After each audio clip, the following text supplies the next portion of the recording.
Le Pentagone l'admet donc pour la première fois, l'État islamique va bien au-delà de toute autre menace terroriste connue jusqu'ici.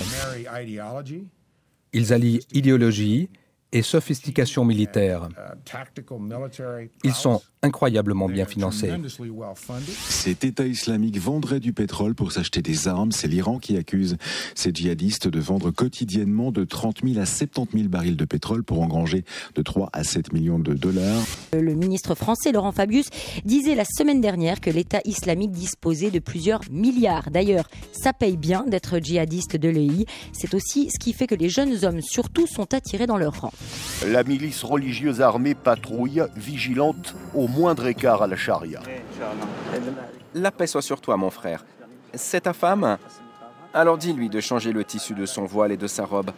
On voit à travers. Les habitants de Mossoul n'en reviennent pas. Le mausolée supposé du prophète Jonas, cité par les musulmans, les chrétiens et les juifs, a été désintégré par les nouveaux dirigeants de la ville. L'État islamique, comme les talibans avec les Bouddhas d'Afghanistan ou AQMI avec la bibliothèque de Tombouctou. Les intégristes s'en prennent donc à ce qu'ils considèrent de l'idolâtrie. Le califat applique la loi islamique la plus stricte. Cet homme crucifié a donc été exécuté pour meurtre. Les têtes des combattants ennemis sont exposées sur une place publique. Parlons par exemple des dizaines ou des centaines de chrétiens ou de yazidis enterrés vivants. Parlons par exemple des violences sexuelles faites aux femmes et aux filles. Par exemple, il est prévu l'excision des femmes de 11 à 46 ans.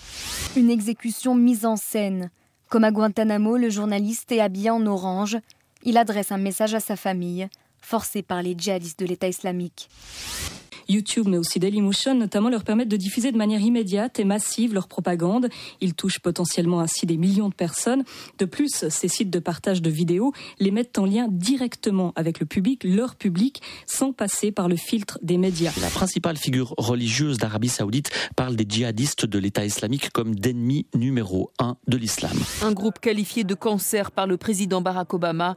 Les États-Unis estiment aujourd'hui que pour le défaire, il faudra s'y attaquer en Irak, mais aussi en Syrie.